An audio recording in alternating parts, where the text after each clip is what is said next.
अजीज़ भाइयों और बहनों, खुदावंद यस्सु मसीह के नाम में आप सबको सलाम। खुदावंद के ज़िंदा और पाक कलाम में से हम सीखेंगे यूहन्ना की अंजील, उसका 8वां बाब, उसकी 31वीं आयत से लेकर 34 आयत तक। आज का जो मेरा मजमून है वो है आज़ादी।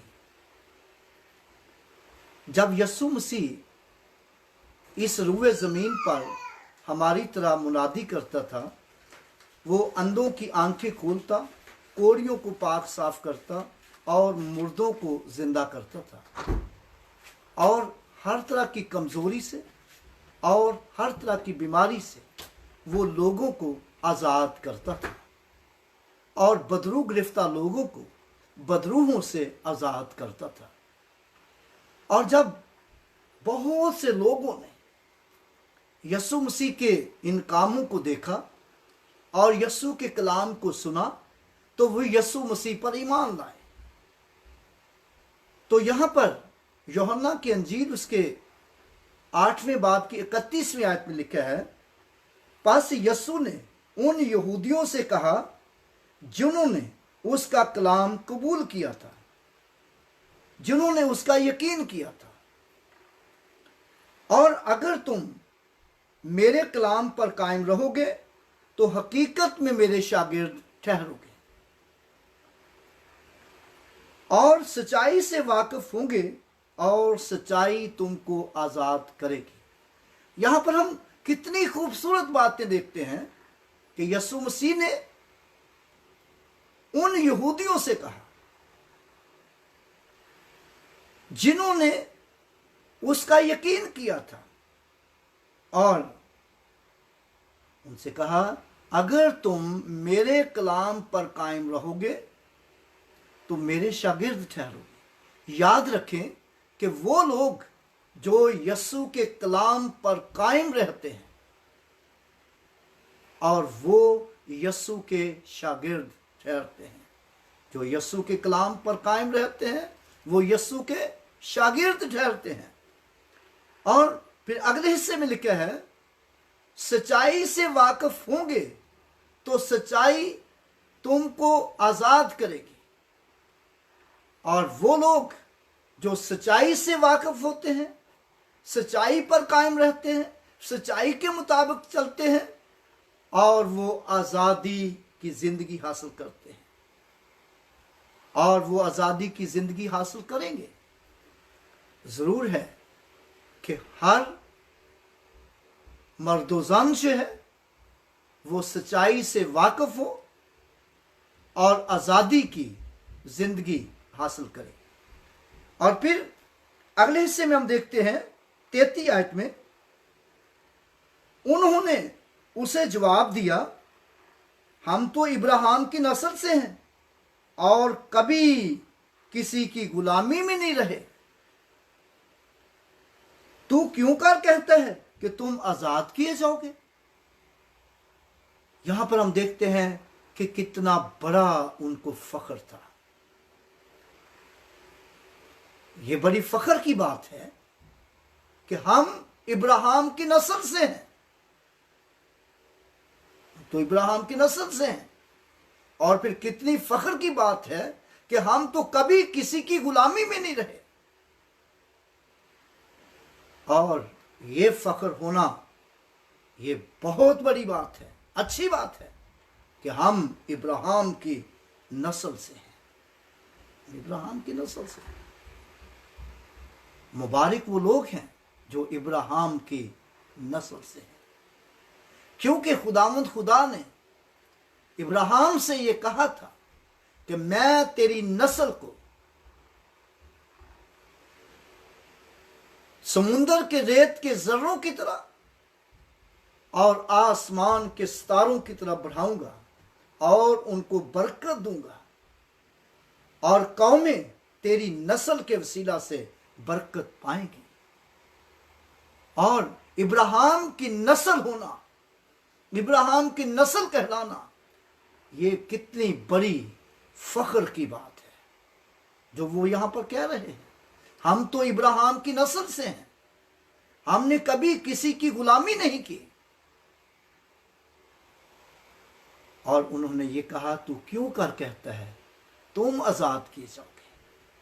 लेकिन जब हम 4 आयत का मुताला करते हैं, यहां पर लिखे हैं, यीशु ने उन्हें जवाब दिया, मैं तुमसे सच कहता हूं कि जो कोई गुनाह करता है वो गुनाह का गुलाम है।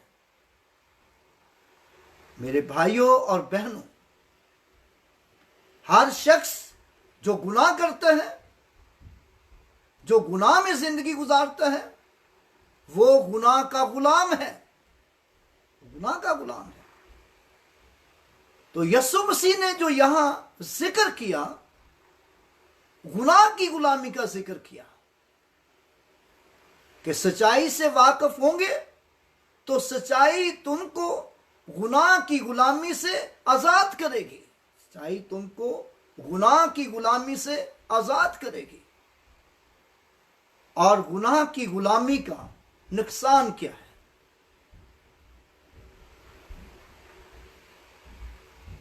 जब हम रोमियो के खत का मुताला करते हैं, रोमियो उसका 6 बाब और उसकी 23वीं आयत का जब मुताला करते हैं, और 23वीं आयत में लिखा है,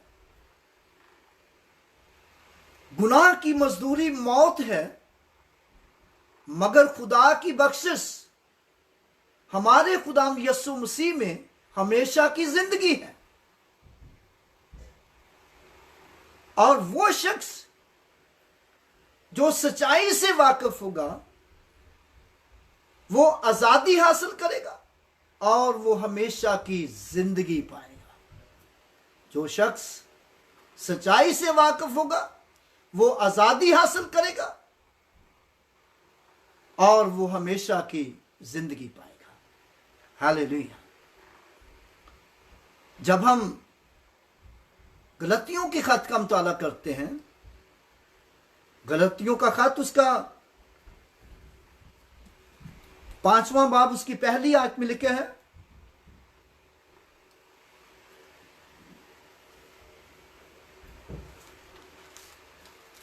लिखा है, मसीह ने तुम्हें आजाद रहने के लिए आजाद किया है, दोबारा गुलामी के जुए में ना जुटो।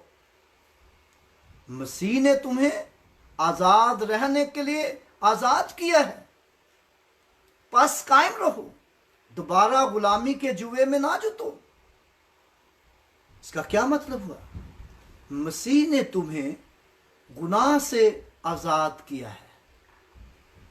मसीह ने तुम्हें गुनाह से आजाद किया है और खुदा के कलाम पर कायम रहो, इस आजादी पर कायम रहो और इस आजादी पर कायम रहो। दोबारा गुलामी के जुए में ना जुटो, यानी दोबारा गुनाह ना करो, दोबारा गुनाह ना करो, क्योंकि गुनाह की गुलामी मौत है। गुनाह की गुलामी मौत है। और जब हम गलतियों के खत का मुताला करते हैं, गलतियों उसका 5वां बाब उसकी 13वीं आयत, यहां पर हम देखते हैं, लिखे हैं, आए भाइयों, तुम आजादी के लिए बुलाए तो गए हो, मगर ऐसा ना हो कि वो आजादी जिस्मानी बातों का मौका बने, बल्कि मोहब्बत की राह से एक दूसरे की खिदमत करो। एक दूसरे की खिदमत करो। मेरे भाइयों और बहनों, यहां पर हम कितनी खूबसूरत बातें देखते हैं। लिखा है, मसीह ने तुम्हें आजाद किया है। नंबर 1, मसीह ने तुम्हें आजाद किया है। नंबर 2, आजादी पर कायम रहो। नंबर 3, दोबारा गुलामी के जुए में ना जुटो, दोबारा गुलामी के जुए में ना जुटो, यानी दोबारा गुनाह ना करो। और नंबर 4,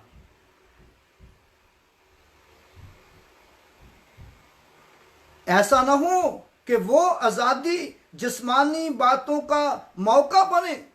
ऐसा ना हो कि वो आजादी जिस्मानी बातों का मौका बने। जिस्मानी बातें क्या नुकसान देती हैं, आइए हम देखते हैं बाइबल मुकद्दस में से जिस्मानी बातें क्या नुकसान देती हैं। जब हम रोमियो का खत उसका 8वां बाब और उसकी 5वीं और 6ठी आयत पढ़ते हैं तो वहां पर लिखा है, 5 और 6 आयत में लिखा है कि जो जिस्मानी है वो जिस्मानी बातों के ख्याल में रहते हैं, जो रूहानी है वो रूहानी बातों के ख्याल में रहते हैं। क्योंकि जिस्मानी नियत जिंदगी और इत्मीनान है और जिस्मानी नियत मौत है। माफ कीजिएगा, जिस्मानी नियत मौत है मगर रूहानी नियत जिंदगी और इत्मीनान है। मुबारक वो लोग हैं जो जिस्मानी बातों में रहते हैं। मुबारक वो लोग हैं जो रूहानी बातों के ख्याल में रहते हैं। मुबारक वो लोग हैं जो रूहानी सोचों में रहते हैं। मुबारक वो लोग हैं जो खुदावंद की मोहब्बत में बढ़ते चले जाते हैं। क्योंकि जिस्मानी नियत मौत है मगर रूहानी नियत जिंदगी और इत्मीनान है। मुबारक वो लोग हैं जो रूहानी बातों में रहते हैं, रूहानी ख्यालों में रहते हैं, रूहानी सोचों में रहते हैं और वो हमेशा की जिंदगी के वारिस ठहरते हैं। हमेशा की जिंदगी उनकी है। और फिर अगले हिस्से में लिखा है, मोहब्बत की राह से एक दूसरे की खिदमत करो। हमें एक दूसरे की खिदमत करना है, ना कि एक दूसरे से नफरत करना है। और मुबारक वो लोग हैं जो एक दूसरे की खिदमत करते हैं।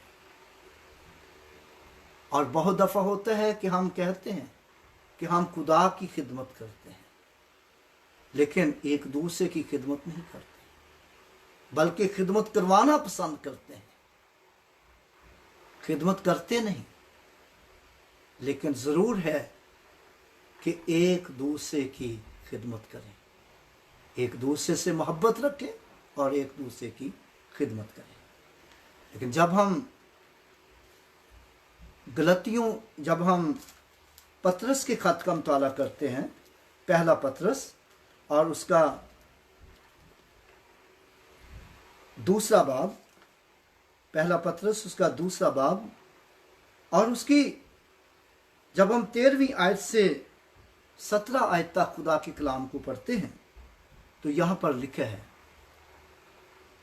खुदावंद की खातिर इंसान के हर एक इंतजाम के ताबिर हो। और फिर और बादशाह के इसलिए कि वो सबसे बुजुर्ग है और हाकिमों के इसलिए कि वो बदकिरदारों की सज़ा और नेकोकारों की तारीफ के लिए उसके भेजे हुए हैं। क्योंकि खुदा की मर्जी ये है कि तुम नेकी करके नादान आदमियों की जहालत की बातों को बंद कर दो और अपने आप को आज़ाद जानो, मगर इस आज़ादी को बदी का पर्दा ना बनाओ, बल्कि अपने आप को खुदा के बंदे जानो। अपने आप को खुदा के बंदे जानो। सबकी इज्जत करो, बरादरी से मोहब्बत रखो, खुदा से डरो, बादशाह की इज्जत करो। यहां पर कितनी खूबसूरत बातें हम देखते हैं आजादी के हवाले से। यहां लिखा है, और अपने आप को आजाद जानो। जैसे यहूदी लोग अपने आप को आजाद जानते थे और आजाद जानते हैं। अपने आप को आजाद जानो। लेकिन अगली बात जो यीशु मसीह ने कही कि जो गुनाह करता है वो गुनाह का गुलाम है।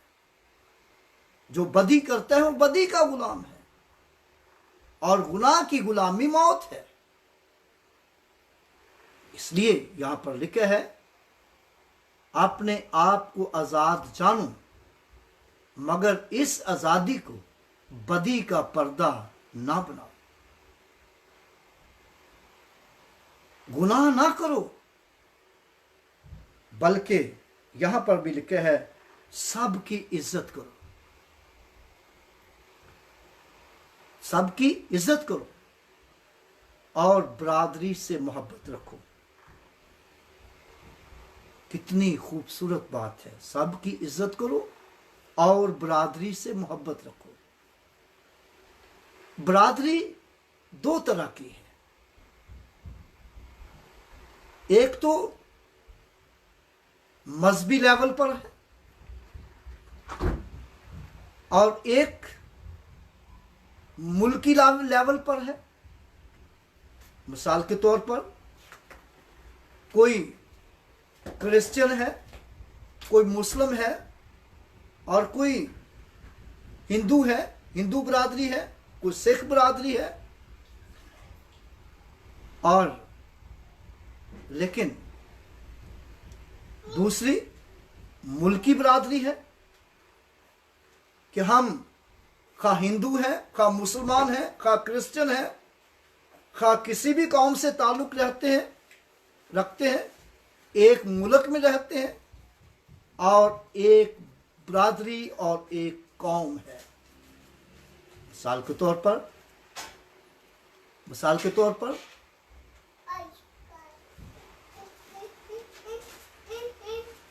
पाकिस्तानी है और पाकिस्तानी किसी भी बाहर मुमालिक में जाते हैं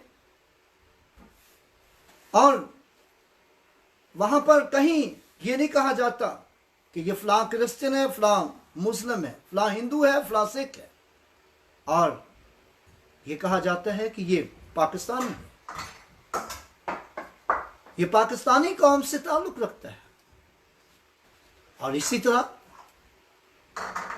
इंडियन है, इंडिया में भी हिंदू है, मुसलमान है, क्रिश्चियन है, दीगर कौमें हैं, लेकिन जहां इंडियन पासपोर्ट है और वहां पर एक कौम है यानी इंडियन है, और ये है मुल्की बरादरी।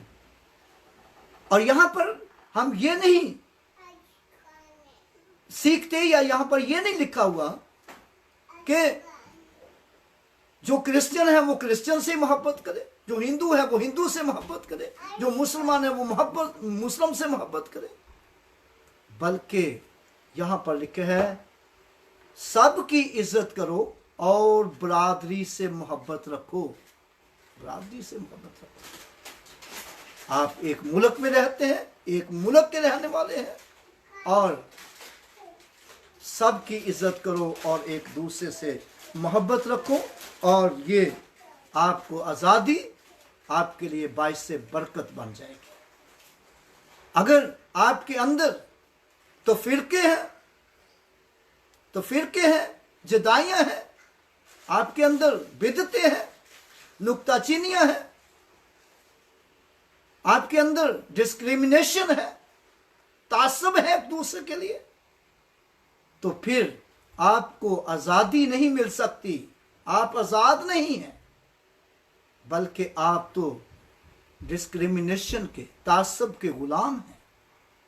आप तो नफरत के गुलाम हैं, और नफरत करना गुनाह है। आप तो गुनाह के गुलाम हैं, और जब आप गुनाह के गुलाम हैं तो आप मौत के साया में जिंदगी गुजार रहे हैं।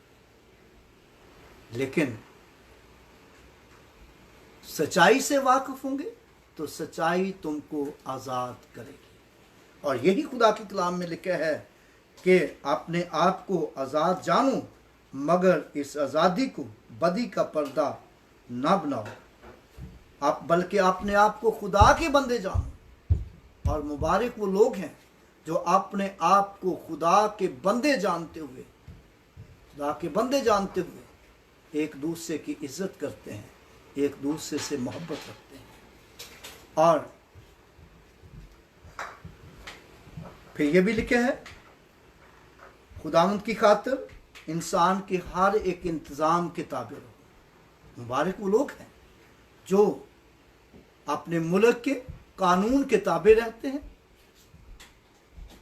अपने आला हुकूमतों के ताबे रहते हैं, अपने आला ऑफिसर्स की इज्जत करते हैं, आला हाकिमों की इज्जत करते हैं। जैसा कि यहां पर लिखा है,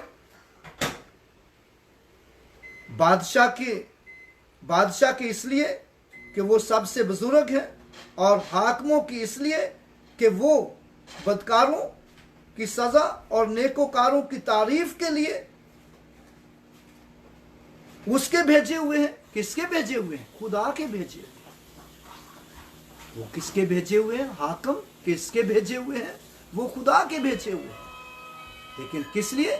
वो बदकारों की सजा के लिए, लेकिन जो लोग सच्चाई से वाकिफ होंगे और नेकी करेंगे और वो अपने को खुदा के बंदे जानेंगे और एक दूसरे की खिदमत करेंगे, एक दूसरे से मोहब्बत रखने वाले होंगे, और वो आज़ादी की जिंदगी गुजारेंगे, और हर तरह की बरकत, हर तरह की खुशी, हर तरह का इत्मीनान, हर तरह की तसल्ली उनको मिलेगी। मगर जो डिस्क्रिमिनेशन करने वाले हैं, वो लोग जो तासब रखने वाले हैं, नफरत रखने वाले हैं, और वो कभी खुशी नहीं हासिल कर सकते, वो कभी बरकत हासिल नहीं कर सकते। मेरे भाइयों और बहनों, मसीह ने तुम्हें आज़ाद किया है, आज़ाद रहने के लिए, आज़ादी पर कायम रहने के लिए, और गुनाह करने के लिए नहीं, बदी करने के लिए नहीं। और मेरे भाइयों और बहनों, याद रखें कि अगर हम पाकिस्तान के हवाले से देखते हैं तो पाकिस्तान को भी मसीह ने आज़ाद किया है। पाकिस्तान को भी मसीह ने आज़ाद किया है। जब हम हिस्ट्रिकली तौर पर, तारीख के तौर पर मुताला करते हैं तो हम ये सीखते हैं, जब पाकिस्तान बनने वाला था तो अगर 3 क्रिश्चियन वोट ना देते तो पाकिस्तान ना बनता। और मसीह के मानने वालों ने पाकिस्तान बनाने में मदद की है। यानी कि पाकिस्तान जो है वो मसीह ने बनाया है, मसीह ने बनाया है। और जैसा कि लिखा है, मसीह ने तुम्हें आज़ाद किया है, कायम रहो, दोबारा गुलामी के जुए में ना जुटो। हम सब आज़ादी पर कायम रहें, दोबारा गुलामी के जुए में ना, और ये तासुब अपने अंदर ना रखें कि हिंदू कौन है, मुसलमान कौन है, और सिख कौन है, या पारसी कौन है, क्रिश्चियन कौन है। सब पाकिस्तानी है। और किसी भी मुल्क में हम रहते हैं, किसी भी मुल्क में हम रहते हैं, खा हम इंडियन है, खा हम पाकिस्तानी हैं, क्योंकि कल इंडिया में आज़ादी का दिन है, तो उनके लिए भी यही पैगाम है कि खा हम किसी भी कौम से ताल्लुक क्यों नहीं रखते, लेकिन हम हर तरह की डिस्क्रिमिनेशन से, हर तरह के तासब से, हर तरह की नफरत से परहेज करें, बल्कि अपनी ज़िंदगी से हर तरह के तासब को, नफरत को दूर करके मोहब्बत की राह से एक दूसरे की इज्जत करें, से मोहब्बत रखें, अपनी आला हुकूमतों के ताबे रहें, बादशाह की इज्जत करें और हाकिमों की इज्जत करें। खुदावंद आप सबको बरकत दे और आप सबको आज़ादी मुबारक हो। और तमाम पाकिस्तानी और इंडियंस को मेरी तरफ से, मेरे ख़ानदान की तरफ से जश्न आज़ादी मुबारक हो। आइए अपने सरों को झुकाएं और दुआ करें। Glory to Jesus, glory to Jesus, hallelujah, hallelujah, hallelujah, glory to Jesus, hallelujah, hallelujah, hallelujah, glory to Jesus, hallelujah, hallelujah, hallelujah। हम तेरा शुक्र, तेरी तारीफ, तेरी तमजीद, तेरी सताइश, तेरी हमद करते हैं, क्योंकि खुदावंद खुदा तू जो हमद और सताइश और कुदरत और इज्जत और जलाल और हशमत के लायक है। खुदावंद तेरा शुक्र हो, तू जो हम सबको प्यार करता है और हर तरह से संभालता और बरकत बख्शता है। खुदावंद तेरा शुक्र हो, तूने आज तक हमें जिंदों के सलामत रखा है और तूने सलामती बख्शी है।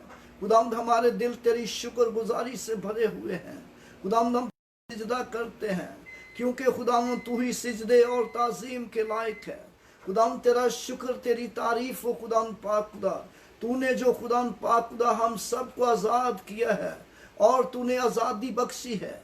यीशु मसीह के नाम से फजल दे कि हम आज़ादी पर कायम रहें और दोबारा गुलामी के जुए में ना जुटें और गुनाह ना करें और खुदावंद पाक खुदा, बल्कि हर तरह की नफरत से, हर तरह के तासब से हम सबको बचाकर महफूज रखे। खुदावंद फजल दे कि खुदावंद पाक खुदा हम मोहब्बत की राह से हमेशा एक दूसरे की इज्जत करने वाले हों। खुदावंद पाक खुदा, यीशु मसीह के नाम से खुदावंद पाक खुदा तेरा शुक्र करते हैं दोनों मुल्कों के लिए। यीशु मसीह के नाम से खुदावंद पाक खुदा इंडिया और पाकिस्तान के लिए तेरा शुक्र करते हैं। यीशु मसीह के नाम से खुदावंद पाक खुदा, जब दोनों मुल्कों में आज आज़ादी का दिन है, यीशु के नाम से खुदावंद पाक खुदा दोनों मुल्कों में मोहब्बत और भाईचारा पैदा कर खुदा, ताकि खुदावंद पाक खुदा दोनों मुल्क एक दूसरे के करीब आएं, एक दूसरे से मोहब्बत करने वाले हों और एक दूसरे से खुदावंद पाक खुदा मेल मिलाप कर लेने वाले हों। हर तरह के तासब से, हर तरह की नफरत से खुदावंद पाक खुदा बचा खुदावंद पाक खुदा दोनों मुल्कों को, और खुदावंद दोनों मुल्कों पर तेरा रहम, तेरा फजल हो खुदावंद पाक खुदा। यीशु मसीह के नाम से खुदावंद पाक खुदा तू हर तरह से खुदावंद तू हम सब की बड़ी सहायता फरमा और अपने हजूर बढ़ने और तरक्की करने का फजल दे खुदा। यीशु मसीह के नाम से खुदावंद पाक खुदा पाकिस्तान में हर तरह से तेरा हाथ, तेरा फजल, तेरी बरकत चाहते हैं खुदावंद पाक खुदा। सारी गवर्नमेंट को अपने हाथों में ले खुदावंद पाक खुदा, और खुदावंद पाक खुदा प्राइम मिनिस्टर को और सारे चीफ मिनिस्टर्स को खुदावंद तू अपने हाथों में ले खुदावंद। खुदावंद पाक खुदा तमाम हाकिमों को अपने हाथों में ले, तमाम अफसरान बाला को अपने हाथों में ले और हर एक को ब्लेस कर और अपने जलाल के लिए खुदावंद तू इस मुल्क में इस्तेमाल कर, ताकि खुदावंद पाक खुदा हर तरह से खुदावंद पाक खुदा हर सिमत खुदावंद कानून के मुताबिक हर काम किया जाए और तेरे नाम को इज्जत और जलाल मिले। यीशु मसीह के नाम से ये दुआ मांगते हैं, आमीन। खुदावंद की सिखाई दुआ में शरीक होंगे। आए हमारे बाप, तू जो आसमान पर है, तेरा नाम पाक माना जाए, तेरी बादशाहत आए, तेरी मर्जी जैसी आसमान पर पूरी होती है ज़मीन पर भी हो। हमारे रोज़ की रोटी आज हमें दे, जिस हम अपने कर्जदारों को माफ़ करते हैं, तू भी हमारे कसूर में माफ़ कर। हमें आजमाइश में ना पड़ने दे, बल्कि बुराई से बचा, क्यों जो बादशाही, कुदरत, जलाल हमेशा तेरे हैं, आमीन। अब हमारे खुदा यीशु मसीह का फजल, खुदा बाप की मोहब्बत, रूहुल कुद्दस की रफ़ाकत और शराकत और बरकत अब से लेकर हमेशा तक हम सब के साथ और दुनिया के कुल ईमानदारों के साथ होती रहे, आमीन, आमीन। आप सबको सलाम, आप सबको जश्न आज़ादी मुबारक हो। God bless you all.